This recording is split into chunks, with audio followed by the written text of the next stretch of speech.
If you can just put the contents of that paragraph that's just in front of you Paragraph. on the exhibit that is in front of you.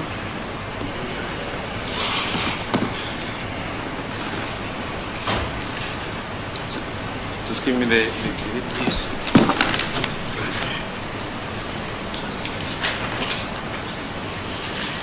It's paragraph 17.9.1 of exhibit DD5. So it's exhibit DD5, paragraph 17.9.1 on page 21 of the affidavit of Lieutenant Colonel Hlophe. It's also on the screen. Yes, my lord. Paragraph 17.9.1 reads as follows: another picture of firearms that was deleted and recovered by downloads. Page. Yeah, page 1863 of 5471. Esinye isithombe-ke seyibhamu naso-ke sasisuliwe-ke kodwa-ke satholakala-ke ngawo ama-download page 1863 wama-page awu-5471. So according to the evidence of Lieutenant Colonel Hlophe, this picture was deleted on the phone of accused number 2 and recovered. Correct, my lord. Later. Ngofakazi bakhe-ke post lesi sithombe sasingasekho-ke sesisuliwe-ke kodwa satholakala-ke ngama-download. Now, if we can come back to the cell phone of accused number 2, it was put to Sergeant Mokhani that his cell phone was confiscated upon his arrest. Could you find any evidence that a cell phone belonging to accused number 2 was confiscated during arrest? No, I could not find such, my lord. Okunye futhi-ke uma singabuyela futhi-ke kubona-ke umakhalekhukhwini wakhe umsolo wesibili watshelwa-ke uSergeant Mokhani ukuthi nkathi eboshwa umsolo wesibili umakhalekhukhwini wakhe wathathwa noma-ke waphucwa-ke kukhona yini okutholile noma wakuthola noma ubufakazi obushoyo-ke ukuthi-ke ngempela umakhalekhukhwini wakhe wathathwa? Cha, akukho. Now, what is the procedure if an item belonging to a suspect is confiscated? The procedure is the following, my lord. You will seize the item. That's the first part. Insert it. In this instance, we're talking about a cell phone in the forensic bag, which will then be sealed in front of the suspect. Uma ngabe-ke asithi-ke umuntu useyithathelwa-ke lokho okuwokwakhe-ke uma eboshwa-ke lana-ke sikhuluma ngayo umakhalekhukhwini wakhe ngomsolo wesibili uzothathwa-ke ukuthi uyathathwa-ke ufakwa kwisikhwama sezobufakazi ekhona-ke ebhekile umsolwa bese leso sikhwama leso siyavalwa. The details of the cell phone, my lord, will be entered or written in front of the forensic bag. In other words, the make, the cell phone number, pattern or access code, whatever that the police officer has at his disposal in relation to the seized item. Futhi-ke yonke imininingwane-ke yomakhalekhukhwini loyo cell phone number ukuthi ukuphi uhlobo lwe-cell phone kuzobhalwa-ke lokho kusona-ke leso sikhwama leso sezobufakazi. It will then, my lord, be entered in the ACP 13 register, that is the ACPS property register, where it will be booked in as an exhibit.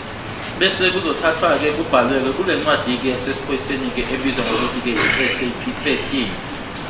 Thereafter, my lord, the process that follows is that it will be then obviously booked out for analysis or whatever purpose the exhibit is seized for, my lord.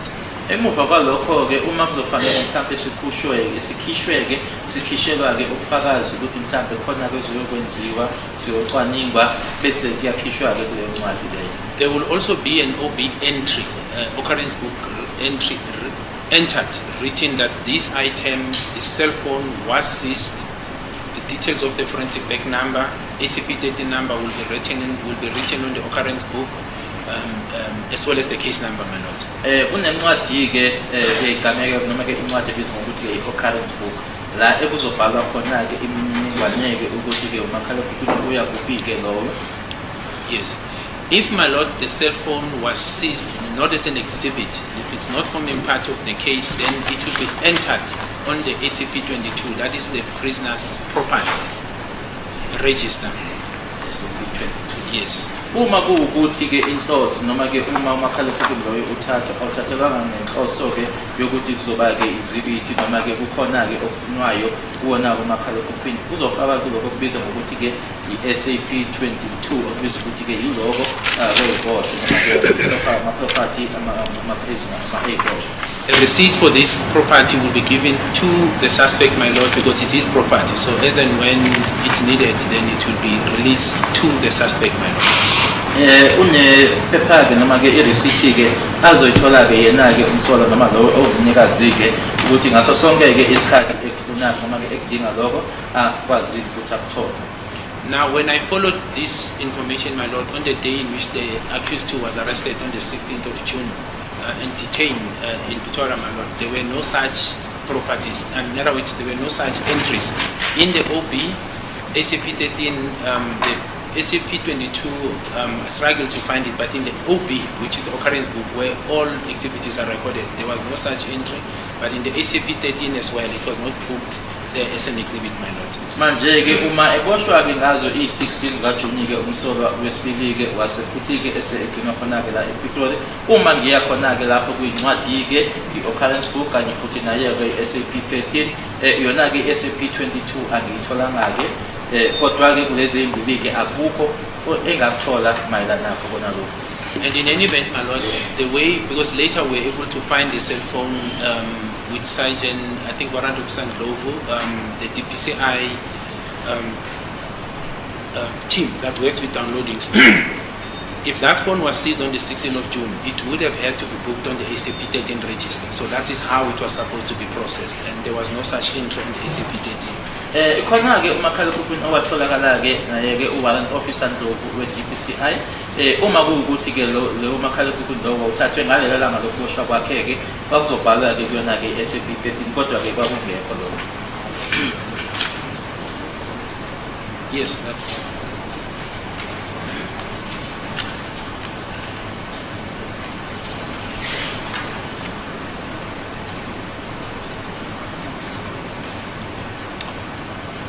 Now, we just wish to refer you to the proceedings of the 15th of April 2024 on page 34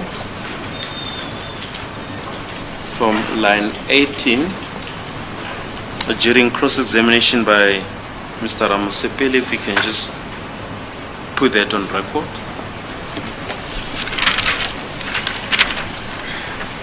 My lord, the proceedings of 15 April 2024 under Advocate Ramusepeli, it's line 8, it says, now just to drum up, I'll read it as it is, my lord, as it's written.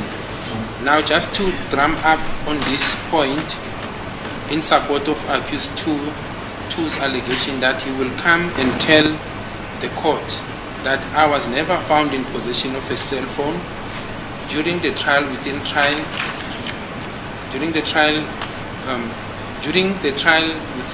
trial, Magistrate Grenier testified here, and amongst one of the things that accused 2 reported to her was that I want to phone my family, I want to phone my kids. If accused 2 was in possession of a cell phone, he could have done that before he even discovered, before you even discovered that cell phone.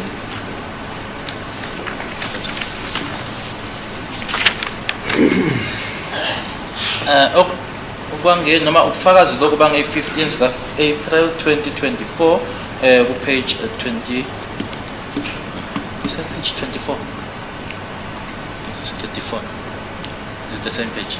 Yes. Okay. Yes. Kufundeka ngalendlela ke manje ke engifuna ke ukuthi ke ngisho ke kona ke ukhathaka lokho okushiwo noma insolo zakhe ke umsolo wesibili ukuthi ke uzozake azotshela lenkantolo ukuthi ayakaze atholakale ke yena enomakhalekhukhwini nangesikhathi futhi ke imantshi uGrenier ethula ubufakazi bakhe ke ezinye zezinto azisho ukuthi ke umsolo wesibili washo kuyena ukuthi ke wayefisa ukuthi ke angaxhumana noma ke angashayela ucingo umndeni wakhe ufuna ke ukuthi ke axhumane nezingane zakhe uma kuwukuthi umsolo wesibili wayenamakhala ekhukhwini ayenawo kuyena. Ngabe ke wakwenza ke lokho ngaphambilini kokuthi wena ke uthole i-cellphone leyo.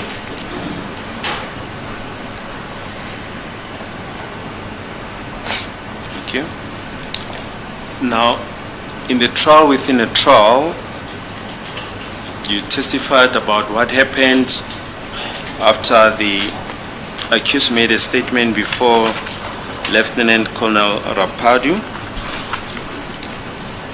that he appeared at the First Lawrence Magistrate Court.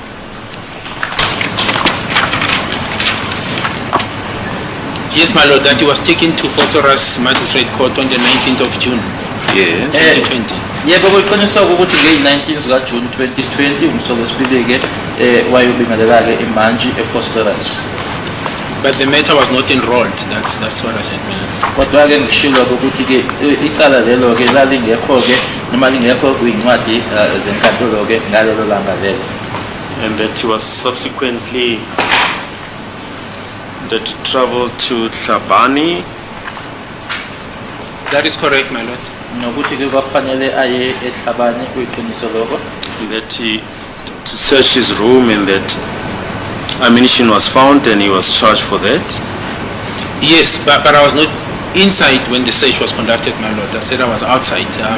But yes, ammunition was found and then he was processed accordingly in Tlhabane at the police station, and he made his first appearance on the 22nd of June, the following Monday, 2020. Kuyiqiniso ke nokuthi kwasekuseshwa la ehlala khona ke eTlhabane nokuthi ke kwatholakala khona ke inhlamvu lapho kodwa ngangekho ngaphakathi ke mina ke nkathi ke kuseshwa kutholakala nalezo inhlamvu ke wase ebingelela ke imanje khona lapho eTlhabane nge-22 zika June 2020. And that was later taken to Dr. Hlophe. Yes. For a dental examination. That is correct, my lord, yes. Nokuthi ke kamuva ke wasehanjiswa ke esiya ke nalo udokotela uXhophe. Do you confirm the evidence that you gave during the trial within the trial? I do confirm on this my lord. particular point. Nobufakazi ke ngothulile ke mayelana ke nalo daba ke futhi ke disamile ke bona lokho bufakazi. Yes. And just to come back to the issue of the cell phone, the record of the 15th of April 2024, page 52, line 19 to 25 is brought to your attention. If you can just put that on record.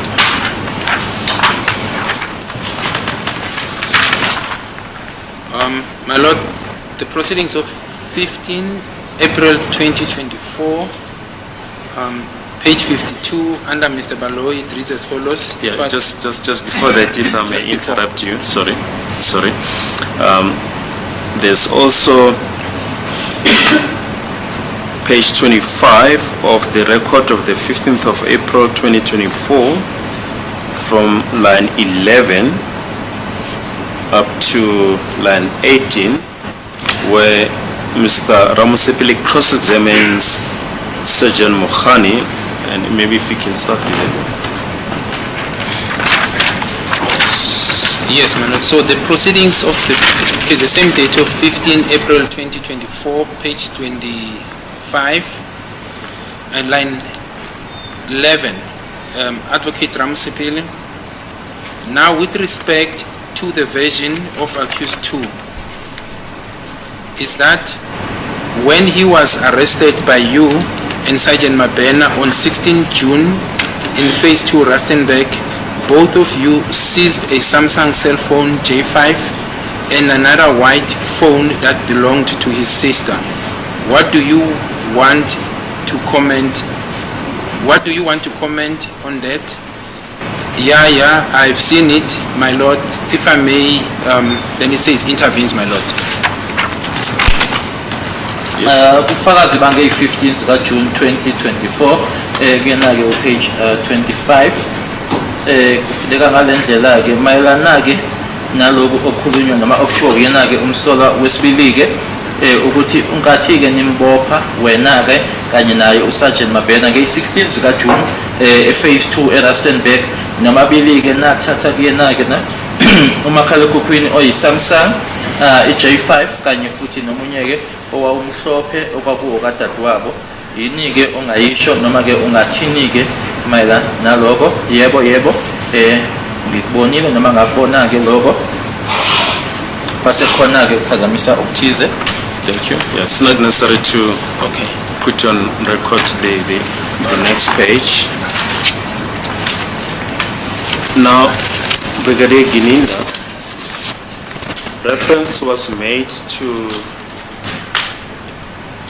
the statement of Mr. Hlophe in these proceedings. Yes.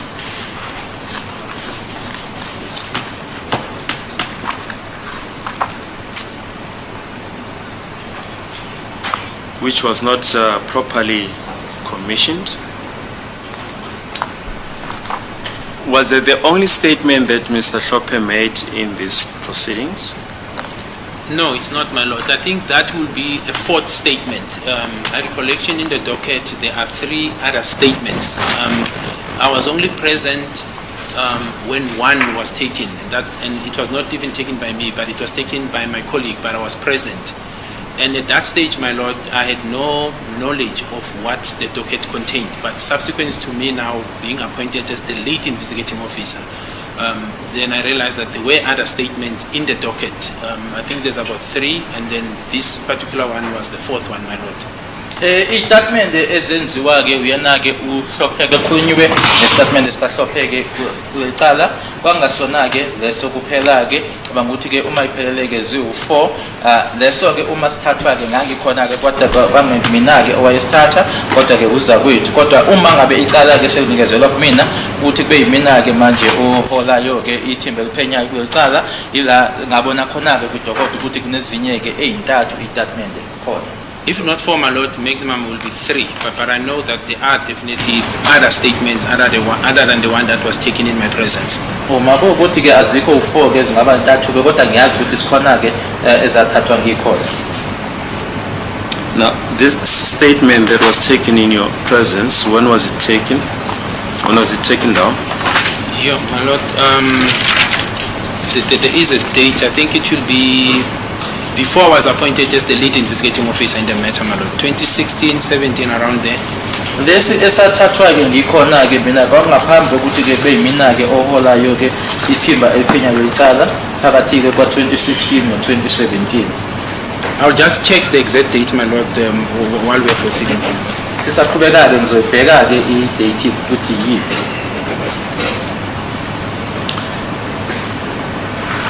Can you perhaps just briefly explain the circumstances under which that statement was taken? Yes, my lord. Around that period, myself, we were about 9 members of the police. I think we were about 4 officers. It was myself, Colonel Ramohala, Lieutenant Colonel Nzenisa, and the late Captain Mabudi, plus I think 5 or 6 other members. We were about 9 or 10, my lord, in total. We were sent by then the head of detectives, General Gomo, Lieutenant General Gomo, to go to the family of the deceased at the time and indicate to them.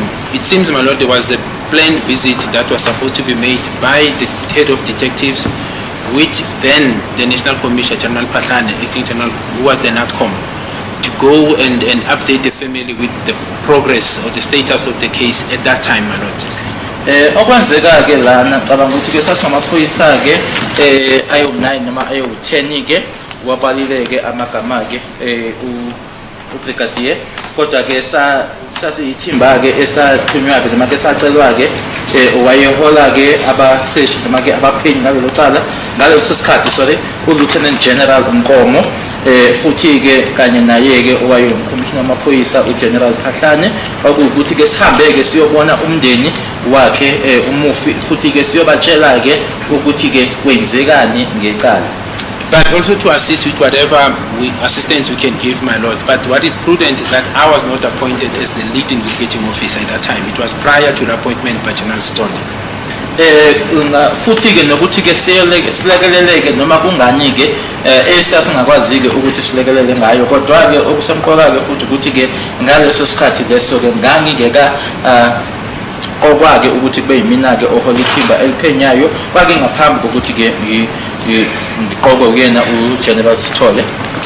My lord, we then arrive at the deceased home, introduce ourselves, and in those interactions, my lord, because I do recall we met the father of the deceased.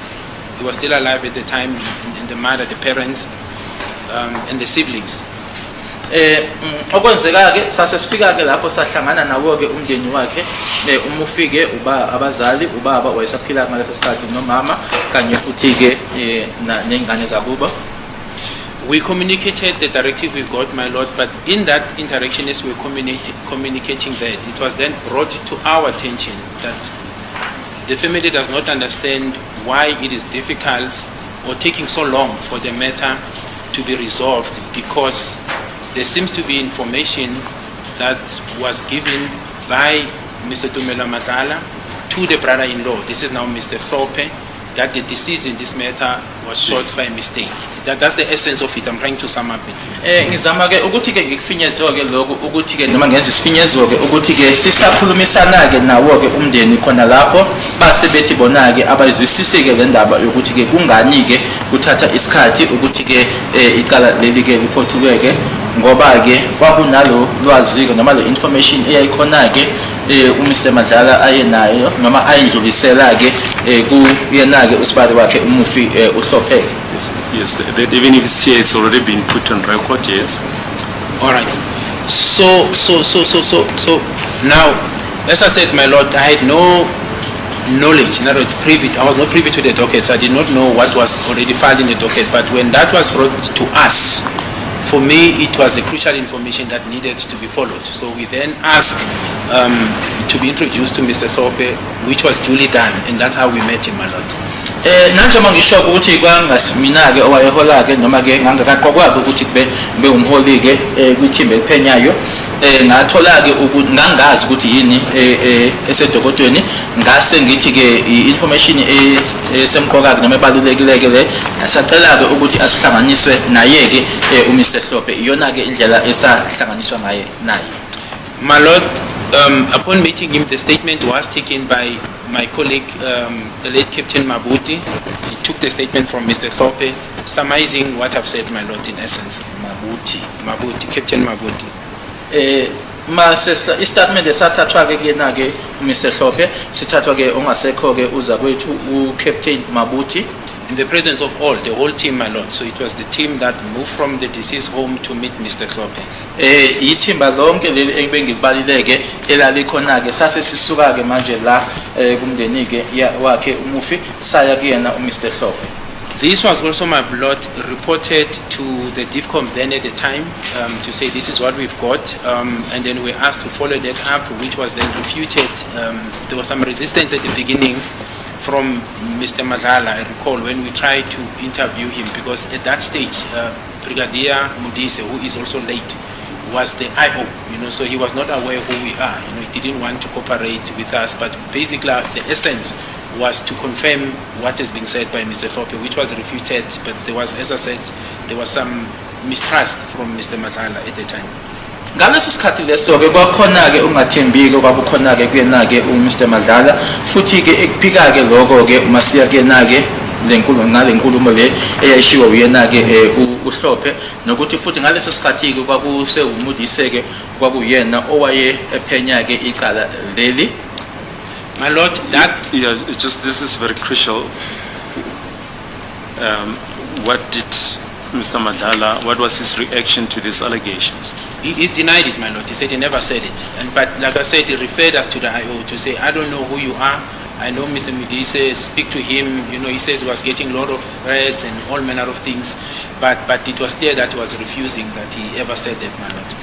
Lana okwenzeka ukuthi ke yena ke uTumelo Madlala wasethi kithina ke cha-ke yena-ke akakaza kusho lokho futhi nokuthi-ke sesitshela-ke ukuthi akasazi thina-ke wathi-ke asiyeke umudise ngoba kwakuwumudise owayephenya icala ngaleso sikhathi nokusho-ke ukuthi futhi-ke wayethola nje ukusatshiswa-ke kakhulu ngaleso sikhathi leso.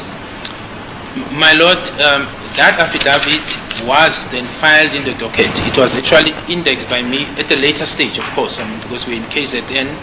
It was indexed with my handwriting because it's available, because we had to deal with this allegation that there's a missing statement. And I submitted a statement to say the said statement was never misplaced. It was made by Mr. Hlophe, by Captain Mabutu, who also made his statement at the time. He was still alive, to confirm that it is him who made that statement in his own handwriting. It was then subsequently at a later stage attached in the docket. It has been there in the docket even after we're then done with that instruction that we received, my Lord. And it is still in the docket as we speak today. Kwakunale nkulumo-ke ukuthi-ke kwakunestatement esasingekho-ke kulona-ke idokodo kodwa-ke ngasho-ke ukuthi istatement noma-ke istatement leso sasikhona futhi-ke naye-ke uCaptain Mabuti wasenza-ke esakhe istatement esho ukuthi kwakuyena umuntu owabhala leso statement ngoba wayesaphila-ke ngaleso sikhathi kunamanje-ke leso statement leso sakhe-ke uHlophe siseyingxenye yedokodo. When we received the docket, my Lord, as I said, that was that time. Then it was Brigadier Mudis, and then subsequent to us following those few things that the DIPCOM wanted us to follow, I know the matter was then assigned to General Shibiri, and then thereafter General Shibiri, then we came on board. This is now when we were appointed. When I received the docket during the handing over process, that statement was still in the docket, my Lord, and as I said, up to today, it's still in the docket. But not only that statement, all other statements that were made by Mr. Hlophe are still in the docket. In fact, if you look at this matter that is before court, my Lord, all affidavit disposed from 2014 to date, there's not even a single affidavit that is missing. Kwakunesikhathi-ke la icala leladluliswa-ke ngoba kwakunesikhathi la khona-ke kwaku-General Shibiri kwase sikudluliselwa kithina-ke istatement leso sikaHlophe sikhona-ke kanye futhi nezinye kanye nazo ezinye istatement lezi ezaziwe zenziwa uyena uHlophe zazikhona-ke futhi zisekhona-ke zonke istatement nje ezenziwe kulona leli cala leli ngisho nezika-2014 zisekhona. Now, my Lord, later obviously when I had now privilege now to analyze the docket as the lead investigating officer, that's when I realized that there was a similar statement made by Mr. Hlophe right at the beginning to the investigation team. I think the date is around 2015 or so, which didn't yield any results because it was refuted as well by Mr. Tumelo. It's early as 2015, and then I think because of the changing of hands by investigators, whenever the families, this is my assumption, my Lord, will go to introduce themselves as a protocol to the family, I think this issue will be raised, and then I think that led, because if you look at his statement, he's basically saying the same thing, but it was dealt with as early as 2015 by the first investigation team with no results, my Lord. Fast tracking to where I got involved, same thing, it was refuted. When I was now officially appointed as the lead investigating officer, I revisited the same issue with Mr. Madlala. He still refuted it, my Lord, when I was now the investigating officer. Cabanga ukuthi-ke ngenxa yokuthi-ke idokodo leli belishintsha-ke izandla noma-ke kube yilaba bese ngena abanye bekuthi-ke uma kungena-ke elinye ithimba lizophenya belihamba-ke liyokubona-ke umndeni liyozethula-ke umndeni wenze-ke into eyodwa-ke futhi naye-ke uHlophe futhi afake-ke iy'tatimende kodwa-ke istatimende lesi-ke noma-ke inkulumo lena inkulumo eyaphikwa-ke kwawuyena uTumelo Madlala kwango-2015 uma ngabe eqala-ke noma-ke kwithimba lokuqala elaliphenya ila asho khona-ke kuTumelo ukuthi akakaze akusho yena lokho. I can also explain, my Lord, to indicate that when after I was appointed as the lead investigating officer, and AfriForum came on board as the watching brief for the family. This is one of the aspects that we explain to them, that the assertion or the belief that there is a missing statement, it's not correct. The statement has been in the docket, it is still available, and it was followed up without, because it's a hearsay. The only person who could have confirmed it, it's Mr. Madlala, who then refuted that he ever said that. Okunye futhi-ke fisa-ke ukuthi-ke ngikusho-ke ukuthi-ke ne-AfriForum yeza-ke kithina-ke eyayikhona-ke ukuthi-ke izoba yiso-ke lomndeni noma izobhekela umndeni besho ke ngalesi statement esasingekho esabatshela ke ukuthi cha lokho akusilona ke iqiniso istatement esikhona futhi ke naye ke uTumelo Madlala ke uyakuphika lokho. Now, Brigadier Gininda, do you know if this statement was disclosed to the defense with the rest of the contents of the docket? Yes, because we made copies, my lord, copies of the entire docket. When I was asked to assist with the copies, we actually made copies of all statements that were available to us, my lord. Ingabe uyazini ke ukuthi le statement noma le statement lesike sanikezwa ke abameli yebo ngoba ke senza ke ama copy azo zonke istatement ke kulona idokodo. But if there's any misunderstanding in that regard, my lord, like I said, it's still available in the docket. Kodwa ke uma kuukuthi khona ke la ekungazwana khona ke mala nalolo daba lolo nanjengoba ngishilo ke ukuthi sekhona ke kulona idokodo. And then finally, Brigadier Gininda, you've amassed all the evidence. What happened thereafter? After our thorough investigation, my lord, the docket was then taken to the DPP in North Gauteng in Church Street with a memorandum summarizing all the investigation that has been done, evidence collected. I think that was in the early October of 2020. Then I do know that towards, I think the 23rd or so, my lord, no, before the 23rd, I think around between 20 and 23rd, an indictment, a decision was taken by DPP that these 5 accused should then be arraigned. Then on the 23rd of October 2020, I then applied for the warrant of arrest for these accused in Boksburg Magistrate Court, which were authorized. They were then just a minute. Oh, okay. Just a moment. Applied for warrant on the 23rd of October, yes. 2020. Yes. Just a moment, my lord.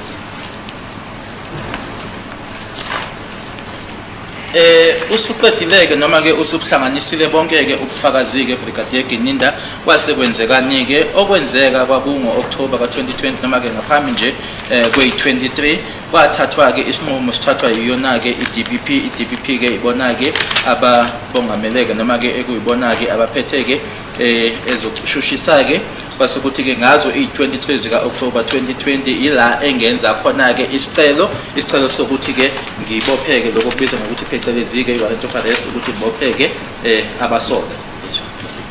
Yes, my lord, if I can just go back, I'll come back to this issue. The date that the statement of Mr. Hlophe was taken by Captain Mabuti, I just found it because I was perusing the docket while we were proceeding, is 27 October 2016. That is according to Captain Mabuti's statement and the statement of Mr. Hlophe.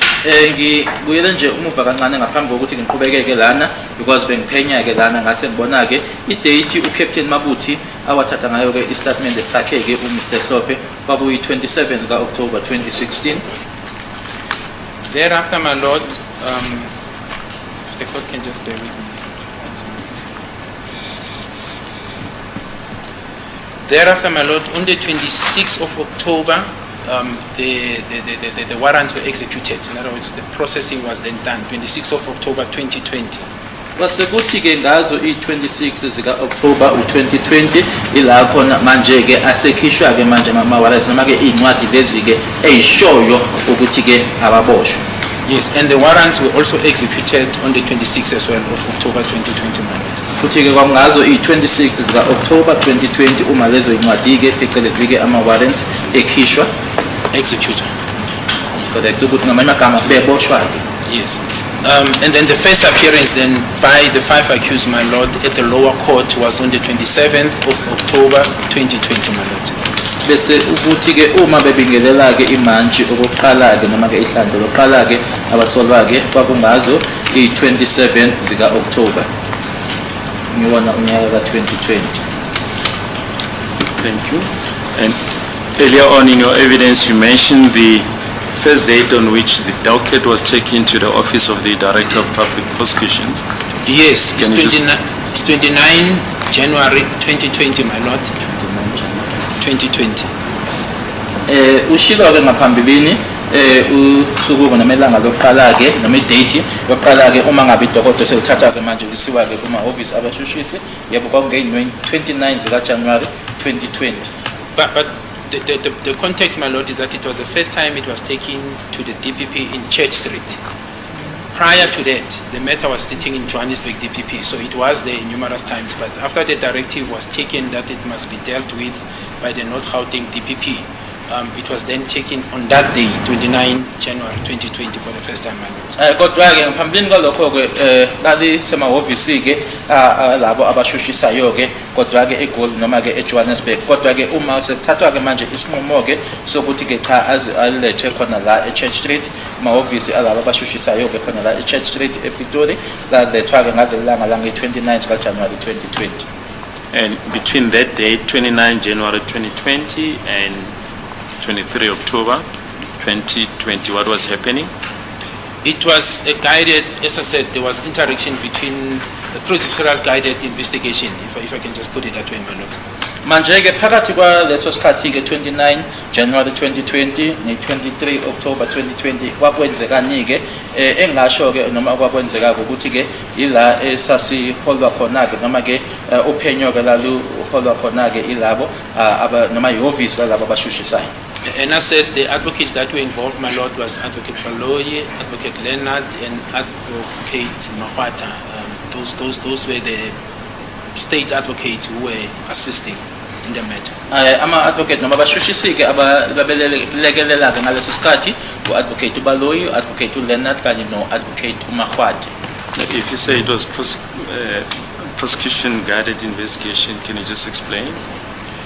What I mean, my lord, you will collect, when you get a lead, you will share with the prosecution in terms of, you will share, you communicate and you get guidance, you discuss, you get guidance as to what is it that you have and that you should pursue.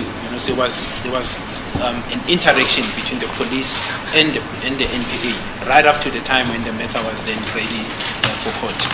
Engikushoyo-ke ukuthi-ke kwakuwuphenyo-ke elaluholwa-ke ilabo abashushiswa kuwukuthi-ke uma kwakukhona-ke okutholakalayo noma sikutholayo-ke singamaphoyisa wawuzodingida-ke noma-ke ukuzikiseke khona-ke abashushisa labo abashushisayo base bekutshela-ke ukuthi-ke awenzeni-ke noma yini abayifunayo. Is there anything else, Brigadier, that you wish to place on record?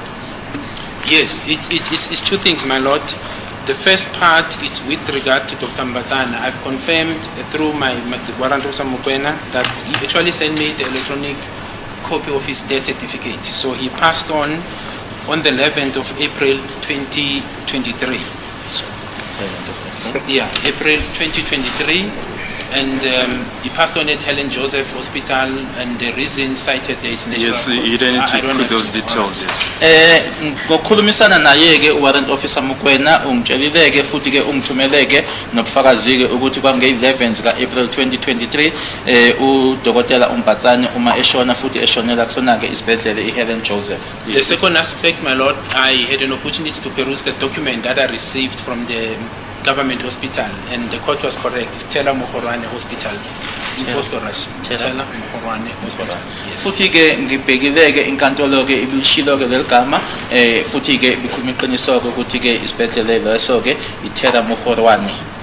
Just as a matter of interest, I attended the naming because I defended 1982. I defended Thera Mokhorwane, Buthelezis, and others. And they were sentenced to death in this court, charged with treason, etc., etc. And thereafter, after the changeover, his uncle, he was also an ANC operative, was appointed a major general, and then they decided to name that hospital after Thera. And I was there. Tello, it's Tello Yes, Mokhorwane. Tello. Correct. That's yes. it. Okay, it's just useless history. Thank you. Anything else you wish to No, present? it's just those two aspects. Akukho bekuyilezo nje embili bengifisa ukuthi ngizisho.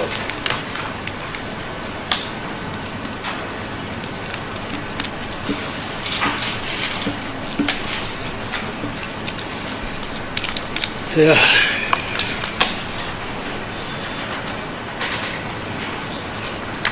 Maybe just finally, we wish to draw your attention to the proceedings of the 14th of June 2024, page 22, the cross-examination of Ms. Fillingham by Mr. Ramasipil on page, line 11 on page 22, and up to line 22, if you can just place that on record. So, my lord, it reads as follows: the proceedings of 14 June 2024, line 11, under Mr. Ramsipili, we admit the communication, my lord, in terms of section 220 of the Criminal Procedure Act, the communication between 0690 16890 and 072619 1698, and we place it on record, my lord, that, my lord, we acknowledge that the number 0726191698 belongs to the ex-girlfriend of accused 2, and we also admit the SMS communication between the two numbers, my lord, as per the exhibit DD5 open bracket D1 close brackets.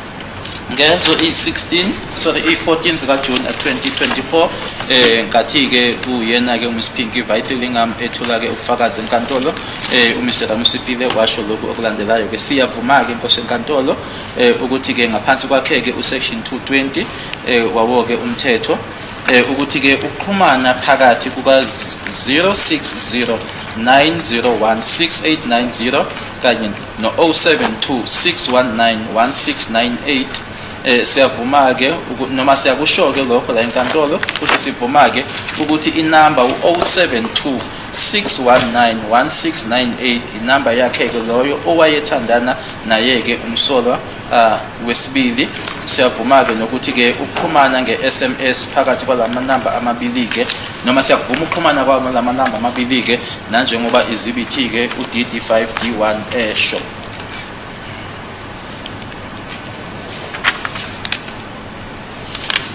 So there's just this last part that we also request you to place on record.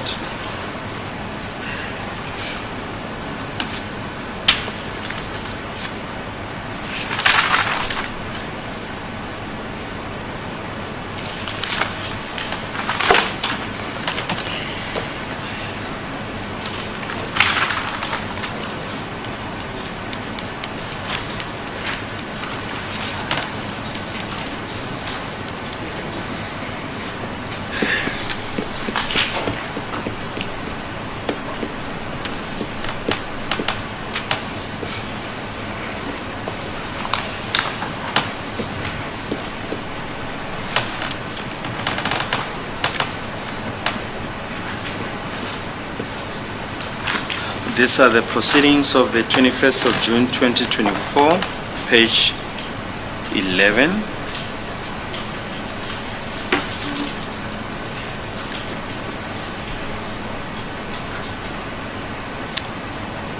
If you can place on record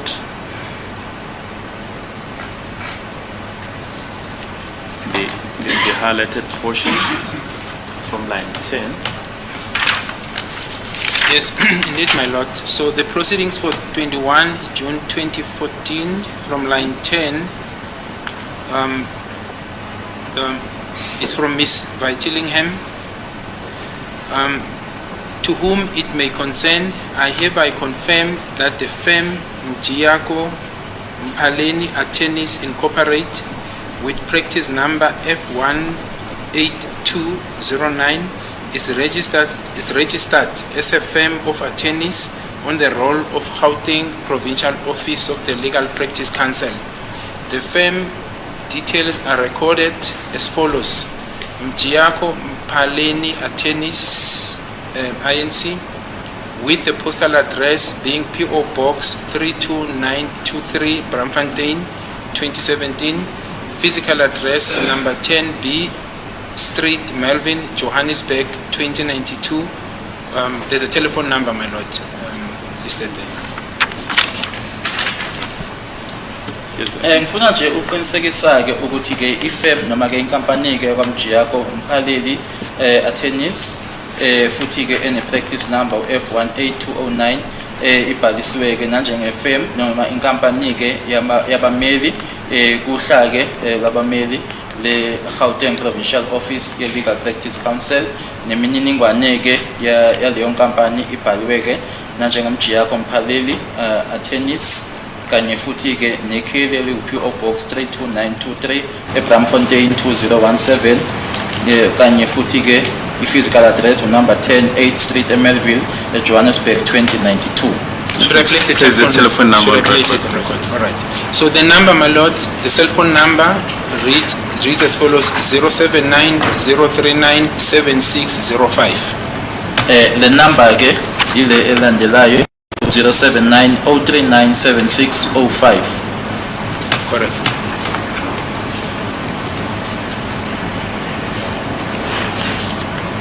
And just finally, the proceedings of the 21st of June 2024, page 12, line 21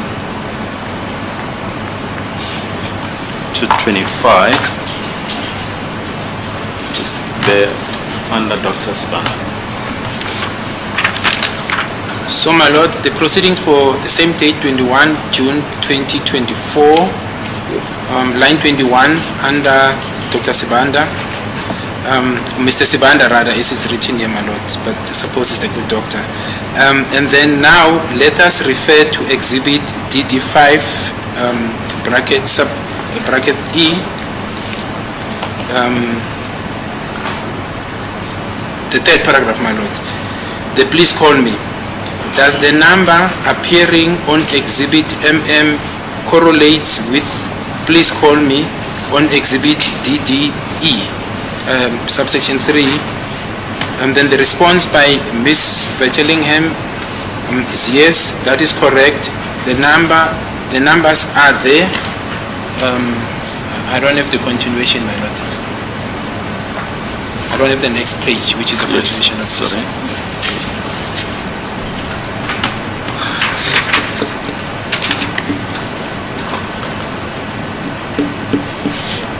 So the numbers, then it says, my lord, in page 13, line 3, under Miss Vettelingham, it is 079-039-7605. Then on line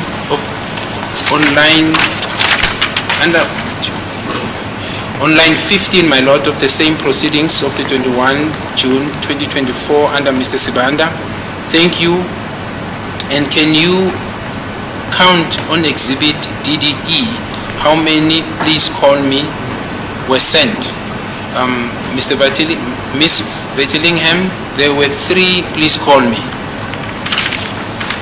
Lana kufaka zibange 21 June 2024 page 12 line 21 yofika ke line 25 ngaphansi kwakhe ke noma eceleni kwakhe uMr Sibanda. Manje ke uma ke ungasi bekisa ke ku-exhibit u-DD5E kuno please call me, ingabe ke inamba leyo evele lapho ku-exhibit MM iyahambelana yini no please call me oku-exhibit DD5E? Yebo kunjalo. Inamba lezo ke number eyodwa noma ke inamba ziyafana. Enzansi ke Mr Sibanda, siyabonga ungasibalela ke kuyena ke u-exhibit DD5 ukuthi bangaki ke please call me abathunyelwa kwakuwo please call me abathathu. And just for the record, was the accused number 2's tenure of record at the time? Mr. Mjiyako, my lord. Advocate Mjiyako now, my lord. Ngaleso sikhathi leso ke kwakuubani ummeli wakhe ke umsolo wesithathu kwaku Mr Mjiyako advocate Mjiyako njengamanje. Thank you, my lord. That is all.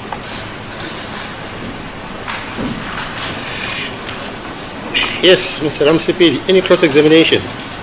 As the court pleases, my lord, as we discussed in chambers earlier this morning, I have indicated that because of the indisposition of Mr. Mgomezulu, I won't be ready to cross-examine today. And further, my lord, I have requested certain statements from my colleague. I will give them the statements again, my lord. I had done it previously with an email that are vital for my cross-examination of the current witness. Further, my lord, over the weekend I've been going through the voluminous transcripts to remind myself of the other evidence and cross-examination both by myself and my learned colleagues, as well as the evidence in chief of all the witnesses, beginning with Ms. Zandile Kumar. As a result, my lord, I've already also said I wouldn't want this case to be delayed for too long. Therefore, in the light of that, my lord, I'm looking at starting my cross-examination on Thursday, the 7th of November 2024. And my lord, with my colleagues, we are busy making contingency plans to recoup the lost days after the recess period, which I think begins on the 6th of October. We haven't finalized that to sit for a week immediately after the recess period, my lord, to recover lost time. So I can tell the court now that I'll be ready to proceed on Thursday, the 11th of November 2024, as the court proceeds. Why Thursday? Like I say, my lord, preparation, and it's intensive preparation, my lord. Yes, the state. It's a good case, my lord. We're in the hands of the defense, my lord. If they are not ready to commence, we will be guided by their state of readiness, my lord. Yes, Mr. Nisi. For no objection. To what? To the submissions by my colleague, Mr. Ramusipi. That you should start cross-examination on the 7th. In the meantime, you'll be preparing. On Thursday, to be specific. That will be the 7th. Yes. Yes, Mr. Ngomalo. My lord, I'll ask the court to accede to the request. I'll ask the court to accede to the request by my colleague to start on Thursday, the 7th of November. Thank you. Ms. Mshololo. I also confirm that the defense asked for the opportunity to go and prepare for cross-examination. And now, if I accede to that, Mr. Mgomezulu, when is he going to start his cross-examination? My lord, in light of the discussion in chambers, we had indicated that it will start with me, then proceed with Mr. Munisi. Yeah, fine. I appreciate that. Umalo, then Advocate Mshololo, then Mr. Mgomezulu will come in last, my lord. No, but meaning, is he going to be preparing for the cross-examination, or is just going to be incapacitated as he is? What he told the court in chambers, my lord, I think we'll stick by that. So can I take it for granted that it will be sequential? You do the cross-examination, Yes. followed by Mr. Mnisi, Yes. Umalo, and Mshololo, and thereafter, Yes, Mr. we'll see. Mgomezulu. Not that Mr. Mgomezulu is going to tell us, "Hayi, nami ngifuna ukuba prepare. I'm not ready." Are you with me? I get Because the the, JP is here. I saw him around here. Come to check on us. Yes, my lord.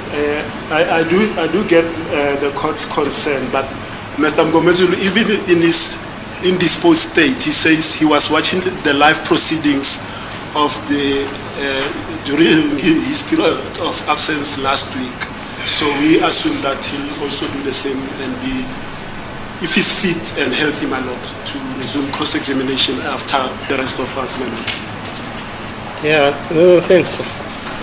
Inkosi uqedile-ke manje ngaye ubrigadier bese kufanele manje besikhathi-ke sabameli ukuthi baqale-ke nanje basazile ukuthi akekho ubaba uMgomezulu ngoba engaphathekile kahle uyasho-ke Mr.